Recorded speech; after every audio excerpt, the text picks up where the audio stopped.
미국 연방대법원이 트럼프 대통령의 관세에 대해 위법이라는 판결을 내렸습니다. 6대3 압도적인 표차였습니다.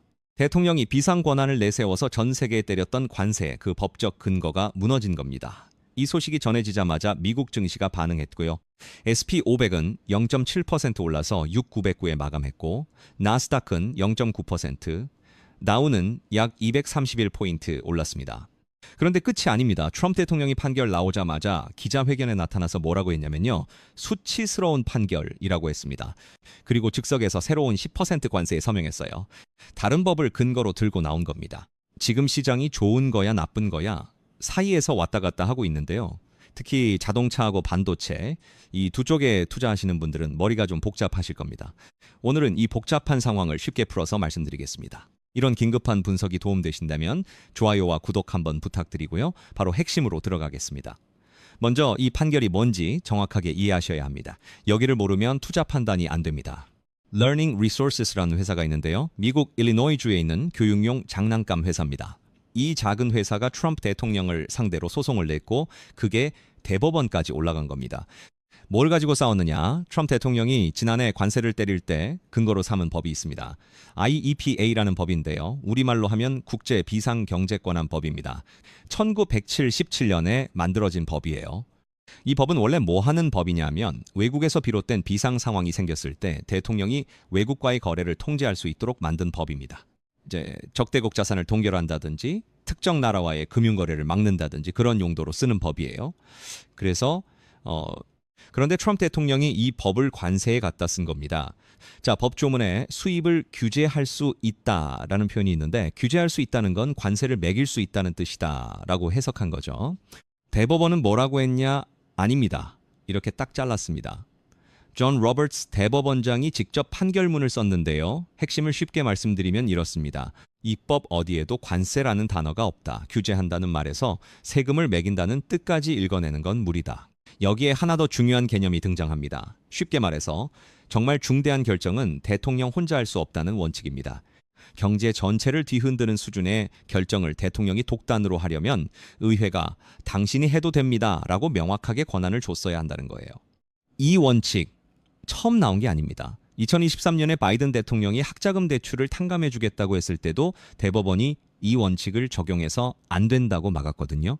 같은 잣대를 이번에 트럼프 관세에도 들이댄 겁니다. 보수든 진보든 상관없이 일관성 있게 적용한 거라고 볼 수 있습니다. 자, 그러면 이 판결로 정확히 어떤 관세가 사라졌느냐? IEPA를 근거로 한 관세는 싹 다 무효가 됐습니다. 이 범위가 어마어마합니다. UBS 분석에 따르면 트럼프 대통령이 지난해에 부과한 전체 관세의 약 75%가 IEPA를 근거로 한 것이었거든요. 구체적으로 뭐가 사라졌냐면 지난해 4월 Liberation Day, 소위 해방의 날이라고 불렀던 그날 발동한 상호관세가 무효입니다. 나라별로 다르게 매겼잖아요. 인도 50%, 브라질 50%, 중국은 최대 145%까지 올라갔었는데 이게 전부 법적 근거를 잃었습니다. 중국, 캐나다, 멕시코를 겨냥한 펜타닐 관련 관세도 IEPA 근거였기 때문에 역시 무효입니다. 그런데 살아남은 관세도 있습니다. 이게 정말 중요합니다. 섹션 232, 무역확장법 232조라는 별도의 법에 근거한 품목별 관세는 이번 판결과 관계가 없습니다. 자동차의 25%, 철강 알루미늄에 매겨진 관세, 그리고 올해 1월에 새로 부과된 일부 첨단 반도체 25% 관세, 이런 것들은 그대로 살아있어요. 쉽게 비유하자면 이렇습니다. 트럼프 대통령이 관세라는 무기를 여러 자루 들고 있었는데 대법원이 그중에서 가장 큰 칼 하나를 뺏은 겁니다. 하지만 나머지 칼들은 여전히 손에 쥐고 있어요. 자, 이제 판결이 나오자마자 트럼프 대통령이 어떻게 했는지 보겠습니다. 어제 아침 주지사들과 회의 중이었는데 메모를 하나 전달받습니다. 판결 소식이죠. 읽더니 수치스럽다라고 말하고 회의장을 나갔습니다. 그리고 오후에 기자회견을 열었는데요. 여기서 폭탄 발언이 나옵니다. 나는 더 강한 방향으로 가겠다. 처음부터 이렇게 했어야 했다. 이러면서 즉석에서 섹션 121을 근거로 한 10% 글로벌 관세에 서명했다고 발표한 겁니다. 이 섹션 122가 뭐냐? 1974년 무역법 122조입니다. 여태까지 한 번도 사용된 적이 없는 조항이에요. 대통령이 무역 적자가 심각하다고 판단하면 관세를 부과할 수 있도록 해놓은 법인데 중요한 건 제한이 있다는 겁니다. 최대 15%까지만 가능하고 기간은 150일입니다. 트럼프 대통령은 10%로 시작했으니 법적 한도 안에 있습니다. 하지만 이전에 IEPA로 매겼던 관세가 나라에 따라 25%에서 145%까지 갔었잖아요. 그에 비하면 관세 강도가 확 떨어진 거예요. 스콧 베센 재무장관은 걱정할 것 없다고 했습니다. 섹션 122에다가 섹션 232, 섹션 301 이런 것들을 합치면 2026년 관세 수입은 거의 변함없을 것이라고요. 쉽게 말해서 다른 법을 동원해서 빠진 만큼 채우겠다는 거죠. 시장 전문가들 생각은 좀 다릅니다. JP 모건은 기존 수준을 100% 복원하기는 현실적으로 어렵다고 봤고요. Foreign Relations도 섹션 122는 한 번도 사용된 적 없어서 또 법적 도전을 받을 수 있다고 지적했습니다. 정리하면요, 관세가 갑자기 사라진 게 아닙니다. 크기는 줄었는데 형태가 바뀐 겁니다. 그리고 150일이라는 시한폭탄이 똑딱이고 있어요. 7월 중순쯤 되면 이 10% 관세가 유지되느냐 사라지느냐를 놓고 또 한바탕 난리가 날 겁니다. 자, 판결에서 빼놓을 수 없는 이야기가 하나 더 있습니다. 돈 이야기예요. 아이파 관세가 위법이라고 판결 났잖아요. 그러면 그동안 걷어들인 관세는 어떻게 되느냐? 미국 세관 자료에 따르면 지난해 12월 14일까지 아이파 관세로 거둔 돈이 340억 달러입니다. 우리 돈으로 하면 대략 180조 원이 넘어요. 이걸 30만 일, 연계가 넘는 수입업체가 냈습니다. 연구기관은 최종 환급 규모가 최대 750억 달러, 약 236조 원까지 갈 수 있다고 추산했습니다. 어마어마한 금액이죠. 문제는 대법원이 이 돈을 돌려줘라, 말아라에 대해서는 아무 말도 안 했다는 겁니다.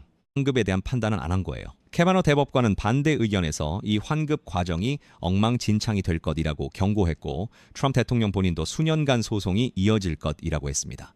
왜 이게 투자자한테 중요하냐면요. 커스코 같은 대형 수입업체들이 이미 환급 소송을 시작했거든요. 만약 환급이 이루어지면 이 회사들의 현금이 확 늘어나겠죠. 반대로 미국 정부 입장에서는 재정에 구멍이 뚫리는 거고요.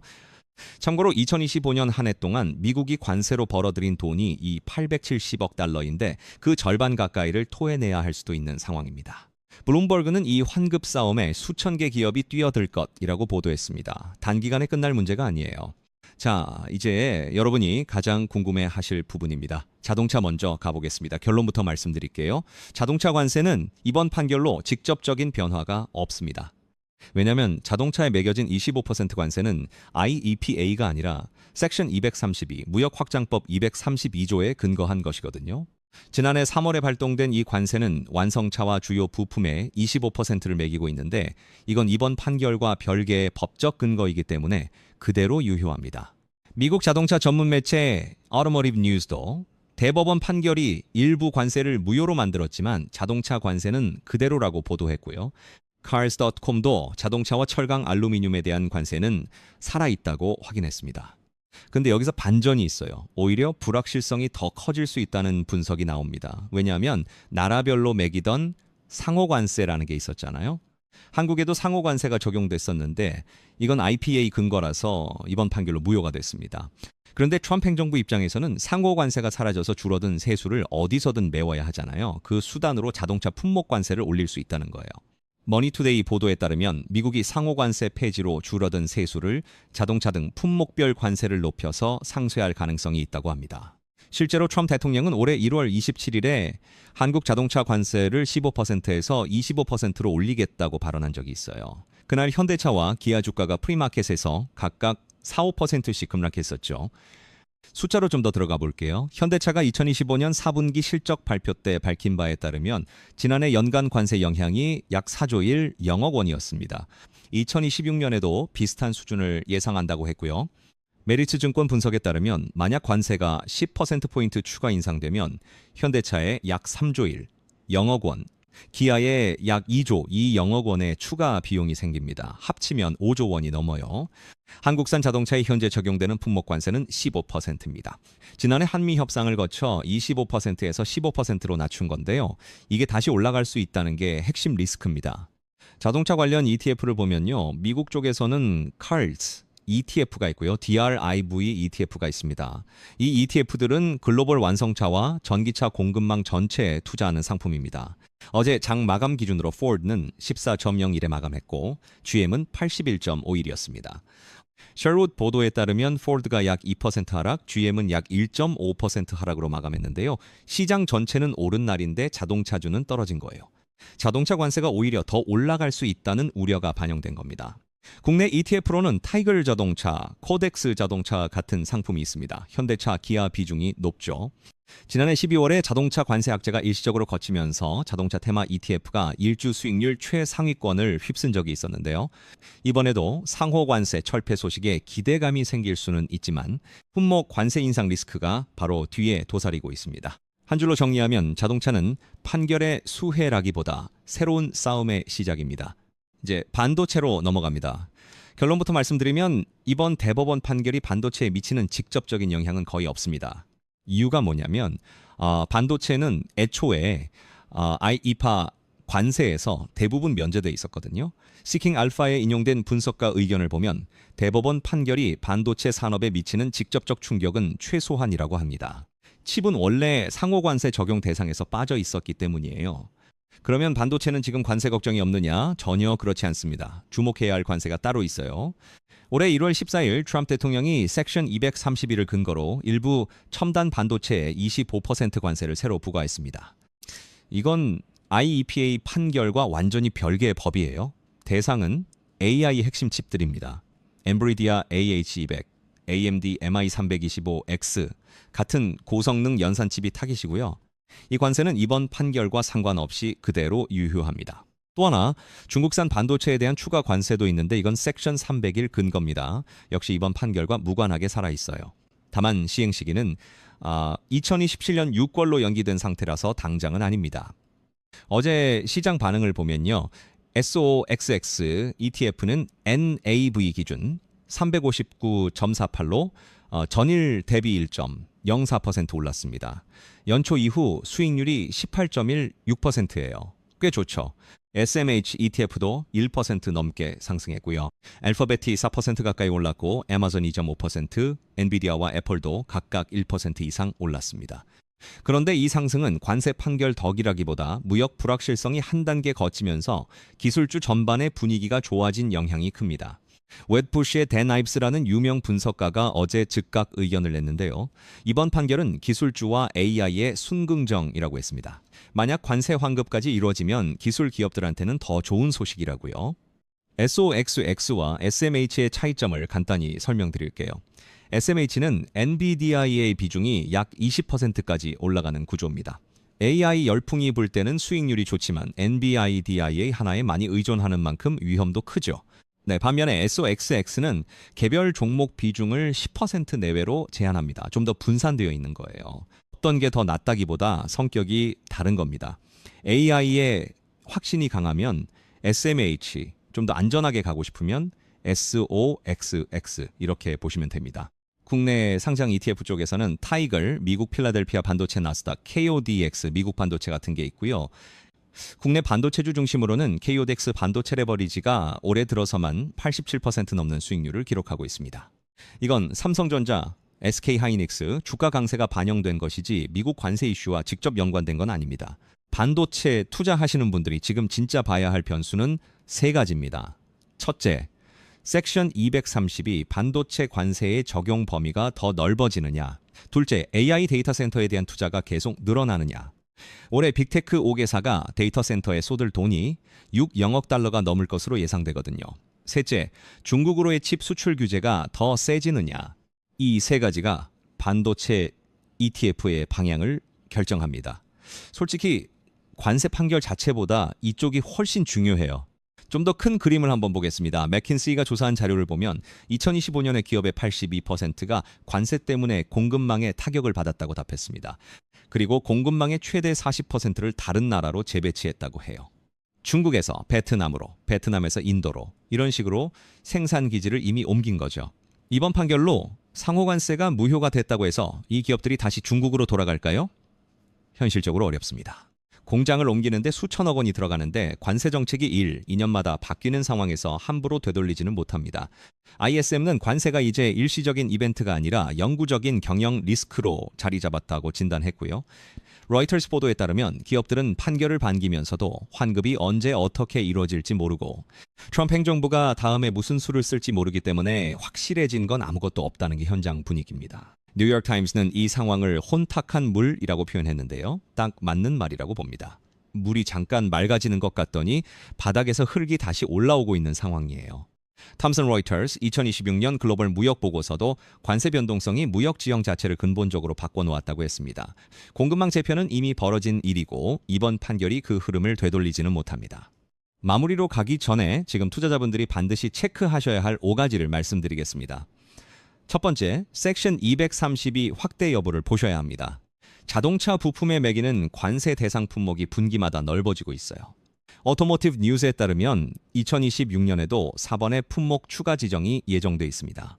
자동차 ETF에 투자하시는 분들 이게 가장 직접적인 변수입니다. 두 번째, 150일 타이머입니다. 어제 발동된 섹션 122 기반 10% 관세는 150일 후에 자동으로 사라집니다. 7월 중순 전후예요. 그때까지 의회가 연장하느냐, 트럼프 행정부가 또 다른 법적 근거를 찾느냐, 이게 시장의 다음 고비가 됩니다. 세 번째, 환급 소송 진행 상황입니다. 340억 달러어치의 환급이 어떤 속도로, 어떤 범위로 이루어지느냐에 따라 수입 의존도 높은 유통 소비재 기업들의 실적이 달라집니다. 네 번째, 미국 경기 자체를 보셔야 합니다. 어제 동시에 발표된 미국 4분기 GDP 성장률이 연율 1.4%로 나왔어요. 시장 예상은 2.4%였는데 크게 밑돈 겁니다. PC 물가지수는 2.9%로 예상보다 높았고요. 성장은 둔화되는데 물가는 안 잡히는, 쉽게 말해서 좋지 않은 조합입니다. 관세 판결과 별개로 이 경기 흐름을 꼭 함께 보셔야 합니다. 다섯 번째, 달러 약세입니다. 달러 인덱스가 97.75까지 내려왔어요. 관세가 약해지면 달러도 약해지는 경향이 있거든요. 달러가 약해지면 원화가 강해지잖아요. 현대차, 기아 같은 수출 비중 높은 기업들한테는 이게 또 다른 부담입니다. 차를 팔아서 버는 달러의 원화 환산 가치가 줄어드니까요. 정리하겠습니다. 어제 미국 연방대법원의 IEPA 관세 위법 판결, 분명히 역사적인 사건입니다. 하지만 관세가 끝났다고 보시면 안 됩니다. 섹션 232 품목 관세는 멀쩡하게 살아있고 섹션 122 기반 10% 글로벌 관세가 바로 발동됐으며 섹션 301 조사 확대라는 카드도 남아있습니다. 자동차에 투자하시는 분들은 품목 관세 인상 가능성을 계속 지켜보셔야 하고요. 반도체에 투자하시는 분들은 솔직히 관세보다 AI 투자 규모와 수출 규제 변수에 더 집중하시는 게 맞습니다. 시장은 당분간 판결 환호와 대체 관세 공포 사이를 왔다 갔다 할 겁니다. 이럴 때일수록 뉴스에 흔들리지 마시고 팩트를 기준으로 한 발짝 떨어져서 판단하시는 게 중요합니다.